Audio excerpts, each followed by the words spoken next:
Captain Kim Dae-ho stood at the massive window of the space station, watching the alien ships approach. The three vessels moved through space like liquid crystal, their surfaces shifting and changing color as they came closer. He had seen pictures of Veltharian ships before, but seeing them in person made his stomach tight with nervousness.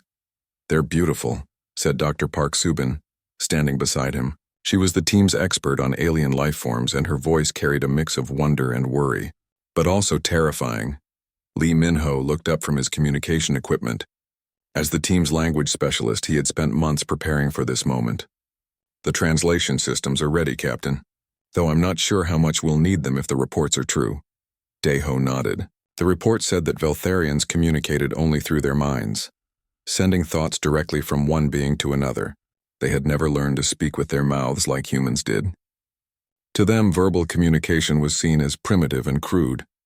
The space station shook slightly as the Veltharian ships connected to the docking ports. Dae-ho felt his heart beat faster. This was humanity's first official meeting with the Galactic Council, and everything had to go perfectly. Earth's future depended on making a good impression. "Remember the protocol," Dae-ho said to his team. "We bow when they enter. We don't speak unless they speak first, and whatever happens, we stay calm." The three humans waited in the main meeting room. The walls were made of clear metal that showed the stars outside. Earth hung in the distance like a blue marble, reminding them of home and what they were fighting for. The doors opened with a soft hiss, and the Veltharians entered.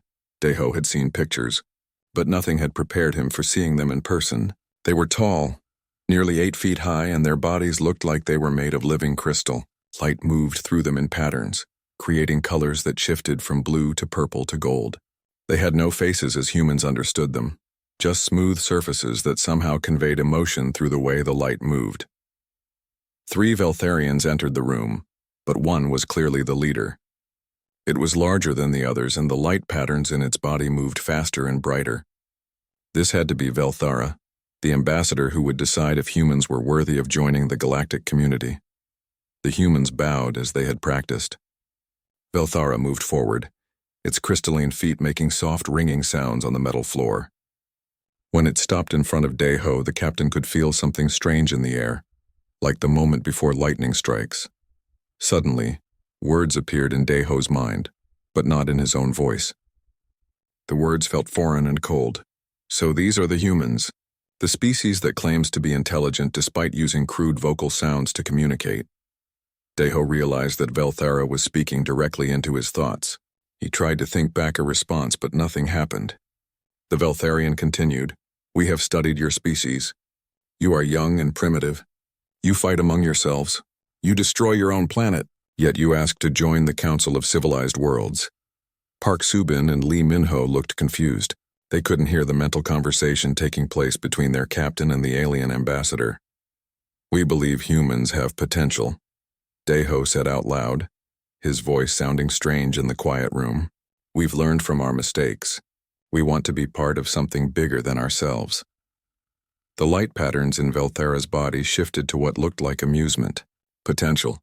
Yes, we have heard this before from other primitive species. They all believe they are special. Most proved to be disappointing." Another Veltharian stepped forward, and more words appeared in Dae-ho's mind. "Perhaps we should test them, Velthara. See if their minds hold anything of interest." "An excellent suggestion," came Velthara's mental response. The ambassador moved closer to Dae-ho, and the human could feel the temperature in the room dropping. "Human captain, we will perform what you might call a mind meld. I will examine your thoughts to determine if your species possesses true intelligence." Dae-ho felt ice in his stomach. This wasn't part of the plan, but refusing would mean the end of humanity's chances with the Galactic Council. "What do I need to do?" "Simply remain still. This will not cause physical harm, though lesser minds have found the experience overwhelming." Park Subin stepped forward. "Captain, perhaps we should discuss this first." "It's okay, Doctor," Dae-ho said, though he didn't feel okay at all. "We knew this might happen. That wasn't entirely true. They had prepared for many possibilities, but direct mental contact hadn't been at the top of the list." Still, Dae-ho was the captain, and this was his responsibility. Velthara raised 2 crystalline appendages that looked like arms ending in delicate, finger-like projections. In our experience, most species' minds are simple things. Layers of thought stacked like building blocks. Basic needs at the bottom, simple emotions in the middle, and primitive reasoning at the top. We expect to find much the same in you. The alien placed its crystal fingers against Daeho's temples. They felt cold at first, then warm, then cold again. The captain closed his eyes and tried to prepare himself for whatever was coming. Your minds fascinate the council, Velthara continued, its mental voice becoming stronger as the physical connection grew. Some species think only of survival. Others focus on simple pleasures. A few manage basic mathematics or art, but all follow predictable patterns. Daeho could feel something probing at the edges of his thoughts, like fingers testing the surface of water before diving in. It was uncomfortable but not painful. We will see what patterns humans follow, Velthara said. Perhaps you will surprise us, though we doubt it. The alien's presence in his mind grew stronger. Daeho felt like someone was reading his diary while he stood helplessly watching, but he forced himself to remain calm and open. This was for humanity's future. Lee Minho watched nervously from his position near the communication equipment. All his translations were useless now. Park Subin held her scanner, recording everything she could about the alien's biology and behavior. Velthara began to probe deeper into Daeho's mind. At first, everything seemed normal to the alien. The human had surface thoughts about the meeting, concerns about his team's safety, and hopes for a successful first contact. These were the kinds of simple, direct thoughts Velthara expected from a primitive species. But as the Veltharian went deeper, something began to feel wrong. The human's mind wasn't organized like other species. Instead of neat layers, there seemed to be thoughts scattered everywhere, all happening at the same time. Curious, Velthara's mental voice carried a note of confusion. Your thought patterns are unusual. Daeho tried to respond mentally, but he still couldn't figure out how to send thoughts back. He could only receive them. Is something wrong? He asked out loud. No, Velthara replied, though the alien's confidence was beginning to waver. Continue to remain still. We are simply finding your mind more complex than anticipated. The alien ambassador had examined hundreds of species over thousands of years. Some had interesting thoughts about art or music. Others had clever ideas about technology or mathematics. But all of them had minds that worked in orderly, predictable ways. Humans, it seemed, were different. Velthara pushed deeper into Daeho's consciousness, determined to find the simple, organized structure that must be hiding beneath the surface chaos. Surely no species could function with thoughts as scattered and simultaneous as what the alien was encountering. But the deeper Velthara went, the stranger things became, and somewhere in the back of the Veltharian's crystalline mind, a small voice began to whisper that perhaps this examination had been a terrible mistake. Velthara went deeper into Captain Kim Daeho's mind, expecting to find the neat, organized thoughts that every other species possessed. Instead, the alien discovered something that made no sense at all. Daeho wasn't thinking about just one thing. He was thinking about everything at once. In one part of his mind, the captain was analyzing the current situation. He considered 17 different ways the meeting could go wrong, and had backup plans for each one. He thought about what he would do if the aliens became hostile, how to protect his team, and whether the space station's emergency systems would work if needed. At the same time, in another part of his mind, Daeho was remembering his daughter Kim So-young's birthday party from 5 years ago. He could see her laughing as she opened presents, smell the cake his wife had baked, and feel the happiness of that perfect day. The memory had nothing to do with the current situation, but it was there anyway, running alongside his tactical planning. But that wasn't all. While planning and remembering, Daeho was also composing a mental shopping list for when he returned to Earth. He needed to buy coffee, remember to fix the broken light in his kitchen, and call his mother to check on her health. These mundane concerns existed in his mind right next to thoughts about humanity's future among the stars. Velthara tried to follow one thought at a time, but it was impossible. The human's consciousness was like trying to watch dozens of television screens at once, all showing different programs. Every thought connected to every other thought in ways that defied logic. This cannot be correct, Velthara said, its mental voice carrying confusion for the first time in centuries. No mind works this way, but the evidence was undeniable. While Daeho worried about the diplomatic meeting, he was also solving mathematical equations for fun. The numbers had nothing to do with anything important. He was just calculating orbital mechanics because he enjoyed it. At the same time, he was composing a story in his head about a man who lived on a distant planet, even though he would probably never write it down. Even more confusing, the captain was experiencing multiple emotions simultaneously. He felt nervous about the meeting but also excited about making first contact. He was homesick for Earth but fascinated by the aliens. He was confident in his abilities but worried he might fail. In any other species, these contradictory feelings would cancel each other out or cause mental breakdown. In the human, they simply coexisted. Velthara had examined the minds of the Corvan who thought in perfect mathematical sequences. The alien had studied the Zenthari, whose thoughts moved in beautiful artistic patterns. The Thelian minds worked like vast libraries, with each piece of information stored in its proper place.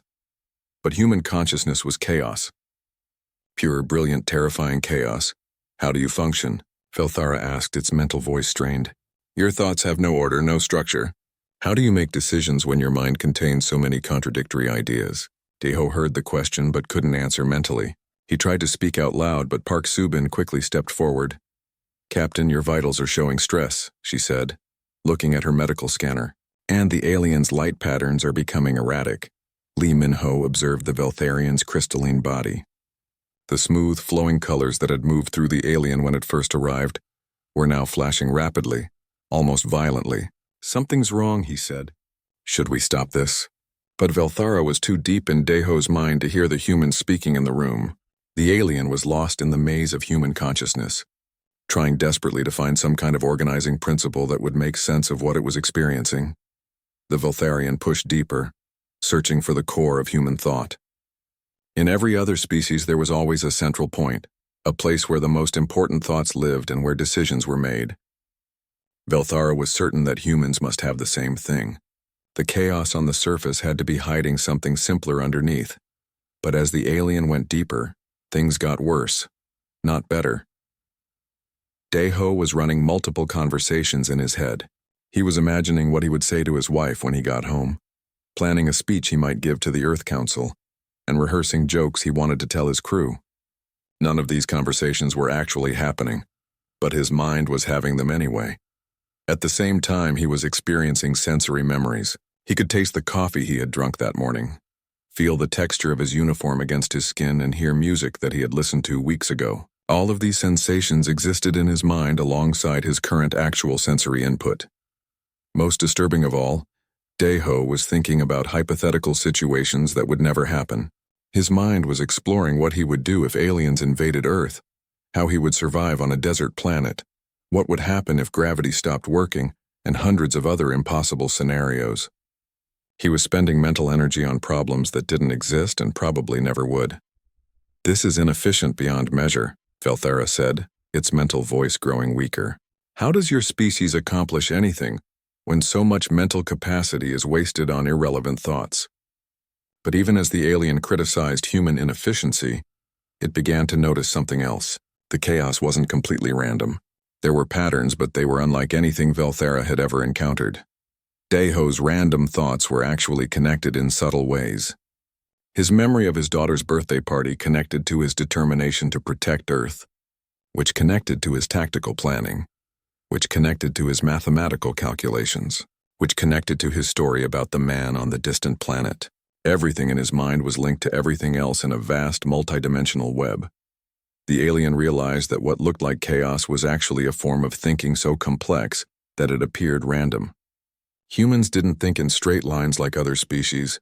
They thought in all directions at once, making connections between ideas that seemed completely unrelated. Velthara tried to map these connections, but there were too many of them. Every thought linked to dozens of others, and those linked to dozens more. The human mind wasn't organized like a building or a library. It was organized like a living ecosystem, with every part affecting every other part in ways that were constantly changing. Impossible, Velthara whispered mentally. No species could evolve this kind of consciousness. It violates every principle of mental development. But the evidence was right there, surrounding the alien's consciousness like a storm. Human thought wasn't just chaotic, it was infinitely complex. And Velthara was beginning to realize that this complexity wasn't a flaw. It was something else entirely, something that made the Veltharians' own ordered. Logical mind seemed primitive by comparison. The alien tried to retreat from Deho's thoughts, but found that it couldn't. The human's consciousness was like quicksand. The more Velthara struggled against it, the deeper the alien sank.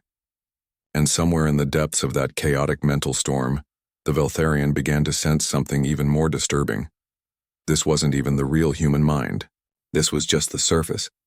There were deeper layers below, hidden parts of human consciousness that Deho himself wasn't aware of. And those hidden depths contained things that would make the surface chaos look calm and peaceful by comparison. Velthara realized, with growing horror, that the examination had gone too far to stop now. The alien was committed to exploring the full depth of human consciousness, whether it wanted to or not, and something told the Veltharian that what lay deeper in the human mind would be unlike anything in the known galaxy. Velthara went deeper into Kim Deho's mind, desperate to find the simple, organized core that had to exist somewhere beneath the chaos. The alien was certain that no species could function with such mental disorder at its foundation.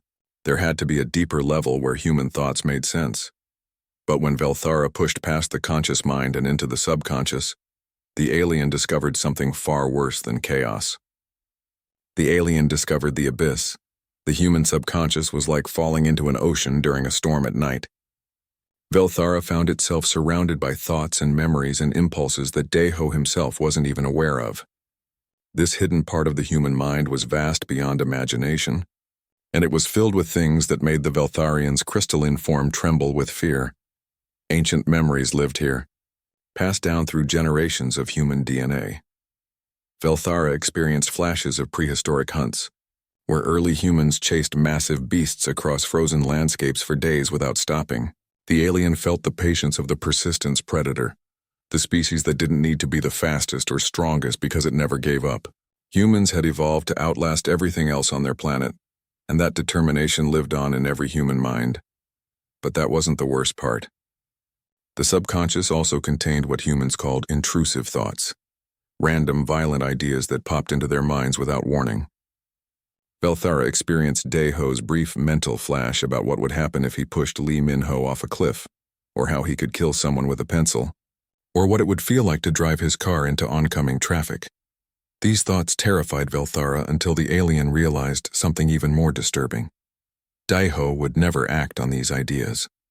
The violent thoughts were just mental noise, evolutionary remnants of survival programming. Humans had learned to live with these dark impulses while completely ignoring them. They carried potential for violence in their minds every second of every day, but somehow remained gentle and civilized. How? Velthara's mental voice was barely a whisper now. How do you contain such darkness without being consumed by it?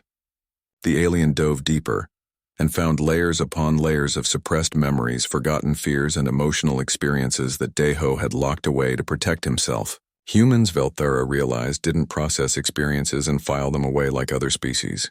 They buried the painful ones and let them fester in the dark corners of their minds, where they influenced behavior in ways the conscious mind couldn't understand. Every human was carrying the weight of their entire emotional history, both good and bad, whether they remembered it or not. They were walking around with decades of accumulated joy, trauma, love, loss, hope, and despair, all mixed together in their subconscious minds. No wonder their surface thoughts seemed chaotic. They were trying to function while carrying this enormous psychological burden.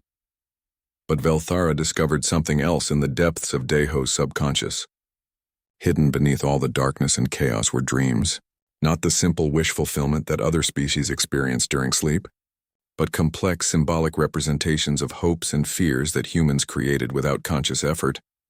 The alien watched in fascination as Deho's sleeping mind constructed elaborate fantasy worlds, impossible scenarios and emotional metaphors that helped the human process experiences he couldn't handle while awake. The dreams were like pressure valves, allowing humans to safely explore their darkest impulses and wildest hopes without real-world consequences. Your minds never rest, Velthara realized. Even when you sleep, you continue to think and feel and create. Your consciousness operates on multiple levels simultaneously, processing information in ways we never imagined possible. But the alien's exploration was far from over. Below the dreams and suppressed memories, Velthara found something that shouldn't exist in any individual mind: collective memory. Somehow, humans carried within themselves not just their own experiences, but echoes of their entire species' history. Deho's mind contained traces of every war humans had ever fought, every discovery they had made, every tragedy they had endured. The knowledge wasn't detailed or specific, but it was there, a genetic memory that influenced human behavior in subtle but profound ways. Velthara experienced glimpses of humanity's long climb from primitive hunters to spacefaring civilization. The alien felt the weight of thousands of years of struggle, innovation, art, love, and loss, all compressed into patterns that lived in every human subconscious mind. "You carry your entire species within you," Velthara said, awe and terror mixing in its mental voice. "Every human contains multitudes, not just their own thoughts and experiences, but the accumulated wisdom and pain of all who came before." Dr. Park Subin noticed that the Veltharians' light patterns were now flashing rapidly and chaotically. The colors that had been smooth and controlled when the alien arrived were now wild and unpredictable. "Captain," she said urgently, "the alien's showing signs of severe distress. We should break the connection." Lee Minho moved toward the pair but stopped when he saw Deho's face. The captain's expression was calm, almost meditative, but sweat was pouring down his forehead. "How do we break a telepathic connection?" Lee asked. "We don't even know how it works." Park Subin scanned both beings with her equipment, but the readings made no sense. The aliens' biosigns were fluctuating wildly, while the humans remained surprisingly stable. "It's like the captain is handling this better than the telepath," she said in confusion. Meanwhile, in the depths of Deho's mind, Velthara was making a discovery that shook the alien to its crystalline core. The subconscious wasn't the bottom of human consciousness. There was something deeper still, something that the human himself had never accessed but that influenced everything he thought and did. At the very foundation of Deho's mind, Velthara found what could only be called the human soul, not in any religious sense, but as the essential core of what made humans unique among all known species. This deepest level contained humanity's greatest contradiction, the ability to be both creation and destruction, love and hate, hope and despair, all at the same time. Here, in the darkest depths of human consciousness, Velthara discovered that humans were capable of unimaginable beauty and unthinkable horror, often simultaneously. They could love something so deeply that they would die for it, while also possessing the knowledge and ability to completely destroy what they loved. "Impossible," Velthara whispered.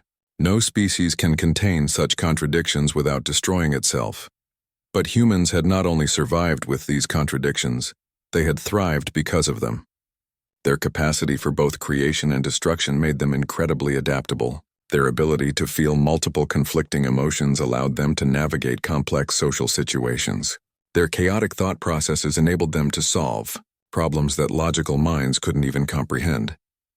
Velthara realized that what the Galactic Council had dismissed as primitive chaos was actually the most advanced form of consciousness in the known galaxy. Humans didn't think in straight lines because reality itself didn't work in straight lines. They had evolved minds capable of handling infinite complexity because they lived in an infinitely complex universe. And now, deep in the alien ocean of human consciousness, Velthara felt something that had never happened in all the aliens' thousands of years of existence. The Veltharian felt lost, not just confused or disoriented, but truly lost in a way that threatened the alien's very sense of identity.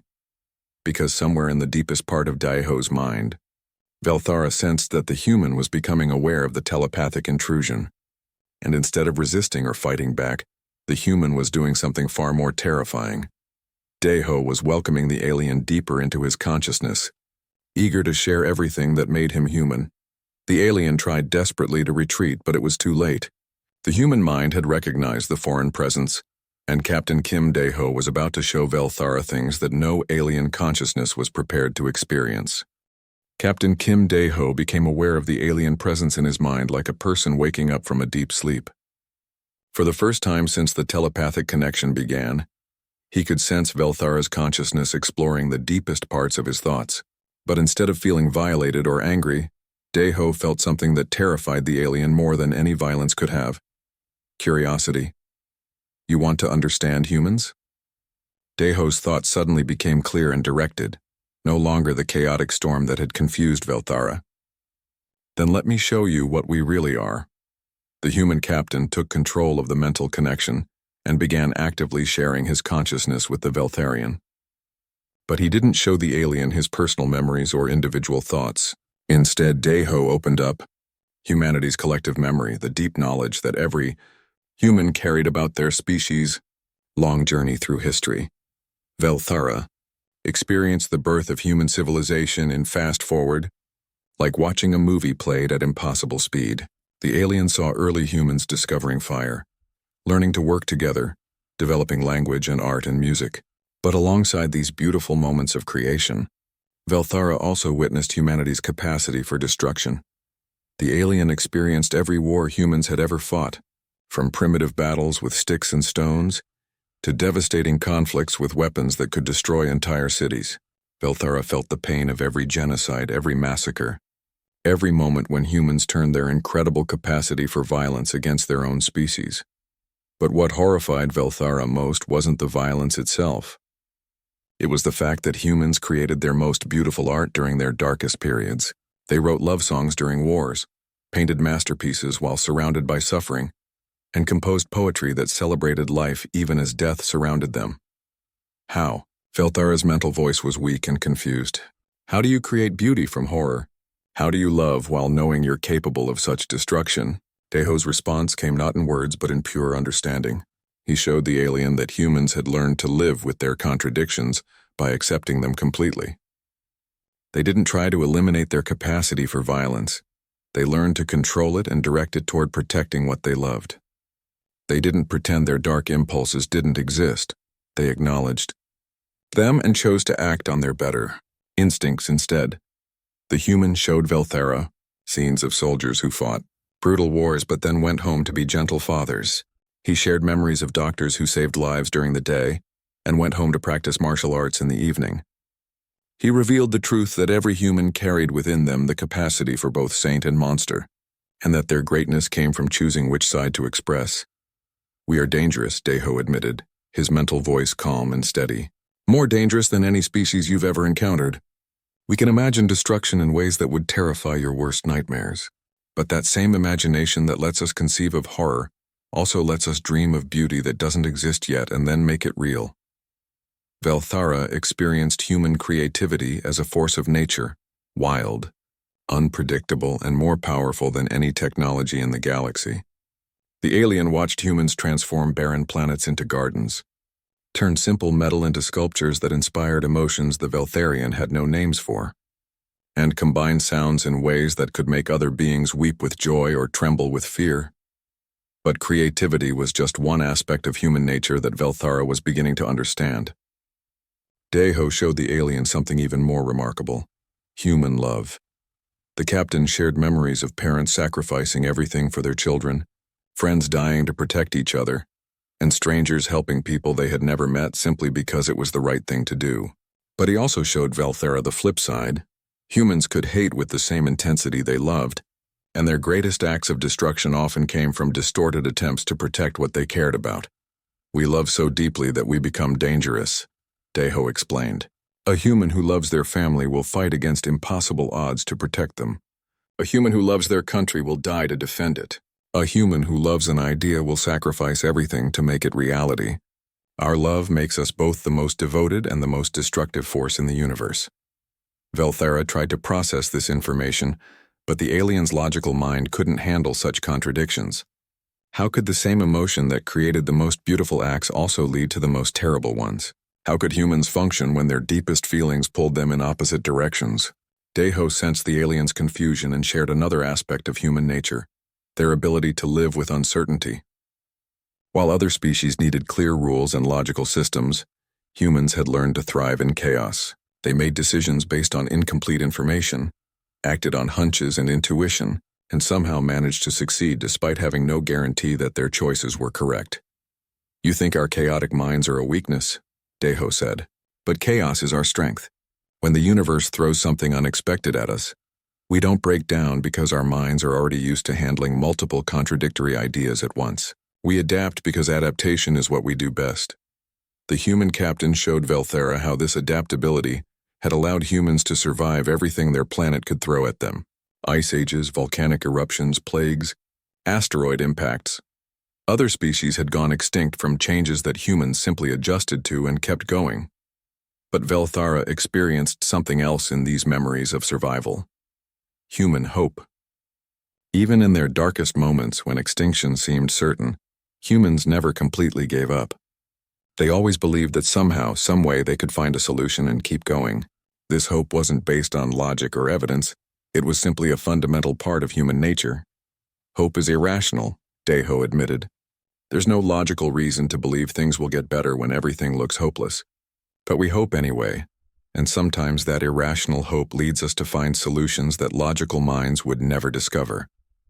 Velthara felt overwhelmed by the flood of human experiences and emotions. The alien had expected to find a simple, primitive mind that could be easily understood and categorized. Instead, the Veltharian had discovered a form of consciousness so complex and contradictory that it seemed impossible for any being to possess it. "You are chaos incarnate," Velthara said, its mental voice filled with a mixture of terror and awe. "You should not be able to exist, yet here you are. You should destroy yourselves with your contradictions, yet you thrive because of them. You are everything the galaxy fears and everything it needs." Deho's response was gentle but firm. "We are what we are. We didn't choose to be this way. Evolution made us this way because this is what worked on our world. But now we're here, ready to be part of something bigger. The question is, are you ready for us?" The alien tried to retreat from the human's mind, but Deho wasn't finished. There was one more thing he needed to show Velthara, the most important aspect of human nature that the alien needed to understand. "You've seen our capacity for destruction and creation. Love and hate, hope and despair," Deho said. "But there's something else, something that makes all the contradictions work together instead of tearing us apart." As Velthara watched in growing amazement, the human captain revealed humanity's greatest secret, their ability to choose who they wanted to be, moment by moment, decision by decision, despite all the chaos in their minds and all the contradictions in their nature. Humans weren't prisoners of their biology or slaves to their emotions. They were conscious beings who could look at all their impulses, good and bad, and decide which ones to follow. They could feel hatred and choose love. They could imagine destruction and choose creation. They could experience despair and choose hope. This power of choice, Deho showed the alien, was what made humans truly dangerous. Because a species that could consciously choose its own nature was a species that could become anything it decided to be. The telepathic connection between Velthara and Captain Kim Deho reached its breaking point when the alien fully understood what humans truly were. The Veltharian's crystalline form began to shake violently, light patterns flashing in chaotic bursts that hurt to look at. "Break the connection," Dr. Park Subin shouted, rushing forward with her medical scanner. Both of them were in distress, but Lee Minho stopped her with a gentle hand on her arm. "Look at the captain's face," he said quietly. Deho stood perfectly still, his eyes closed with an expression of complete calm on his face. While the alien ambassador trembled and flashed with uncontrolled light, the human remained peaceful and centered. Sweat still ran down his forehead, but his breathing was steady and his posture relaxed. "He's not fighting it," Park Subin realized. "He's helping it." Inside the mental connection, Deho was indeed helping Velthara, but not in the way the alien expected. Instead of trying to make the telepathic experience easier or less overwhelming, the human captain was showing the Veltharian how to handle overwhelming experiences the way humans did. "Stop trying to understand everything at once." Deho's mental voice was patient and kind. "You're trying to process human consciousness the same way you process other species' minds. But we don't work like that. You have to learn to swim in chaos instead of fighting against it." Velthara had spent thousands of years examining alien minds that were organized like libraries or filing cabinets. The Veltharian had learned to navigate thoughts that followed logical patterns and emotional responses that made sense. But human consciousness was like trying to swim in a storm while juggling fire. Impossible unless you stop trying to control everything and learn to flow with the chaos. "How?" Velthara asked desperately. "How do you function when your minds contain such contradictions? How do you make decisions when you feel multiple conflicting emotions at once?" Deho shared something that no other species in the galaxy possessed: the human ability to hold contradictory truths simultaneously without being paralyzed by them. He showed the alien how humans could love and hate the same person, feel hope and despair about the same situation, and want contradictory things without falling apart. We don't resolve contradictions, Deho explained. We live with them. We make decisions not by eliminating all the conflicting thoughts and feelings, but by choosing which ones to act on in each moment. Every human choice is made in the presence of chaos, not in the absence of it. This revelation broke something fundamental in Velthara's understanding of consciousness itself. The alien had believed that intelligence required order, that wisdom came from eliminating chaos and contradiction. But humans had evolved the opposite approach. They had learned to be intelligent because of chaos, not despite it. You are evolved to handle complexity that would destroy other minds, Velthara said, wonder and terror mixing in its mental voice. You don't just survive in an unpredictable universe, you thrive in it because unpredictability is your natural state. But Deho wasn't finished teaching. He showed the alien one final aspect of human nature that completed the picture: their infinite capacity for growth and change. Unlike other species that reached a certain level of development and then stayed there, humans never stopped evolving. Not just biologically, but mentally and emotionally and spiritually. Every human was constantly becoming something new, learning from experiences and adapting their behavior based on what they discovered about themselves and the world around them. We are not a fixed species, Deho said. We are a species of infinite possibility. Every human you meet will be different from every other human, and every human you meet today will be different tomorrow than they are right now. We don't just adapt to new environments, we adapt to new versions of ourselves. This concept was so alien to Velthara's way of thinking that the telepathic connection began to dissolve. The Veltharian's mind simply couldn't handle the idea of a species that was in constant flux, constantly reinventing itself while maintaining some essential core identity. As the mental link weakened, Velthara experienced one last flash of human consciousness. Deho's genuine hope that the Galactic Council would accept humanity, not despite their chaotic nature, but because of it. The human captain truly believed that the galaxy needed what humans had to offer: their ability to find solutions that logical minds couldn't imagine, their capacity to create beauty from destruction, and their willingness to sacrifice everything for the people and ideals they loved. The telepathic connection finally broke with an almost audible snap. Velthara staggered backward, its crystalline form dim and flickering. Deho opened his eyes and swayed slightly before Park Subin caught his arm to steady him. "Captain, are you all right?" she asked, scanning him quickly with her medical equipment. "I'm fine," Deho said, though his voice was hoarse. "Better than fine, actually. I feel clearer somehow." The three humans turned to look at Velthara, who was standing motionless in the center of the room. The alien's light patterns had stopped their chaotic flashing, and were now moving in slow, hypnotic waves unlike anything they had seen before. When Velthara finally spoke, its mental voice reached all three humans simultaneously, something that hadn't happened before. "We have made a terrible mistake," the alien said. "We came here expecting to evaluate a primitive species and determine if you were worthy of joining our civilized galaxy. Instead, we have discovered that you are the most advanced consciousness we have ever encountered." Lee Min-ho blinked in surprise. "Advanced? But you said we were chaotic and primitive." "Chaos is not the opposite of advancement," Velthara replied. "Chaos is the source of all possibility. Your minds are not disorganized. They are organized in ways we never imagined possible. You don't think in straight lines because reality itself doesn't work in straight lines.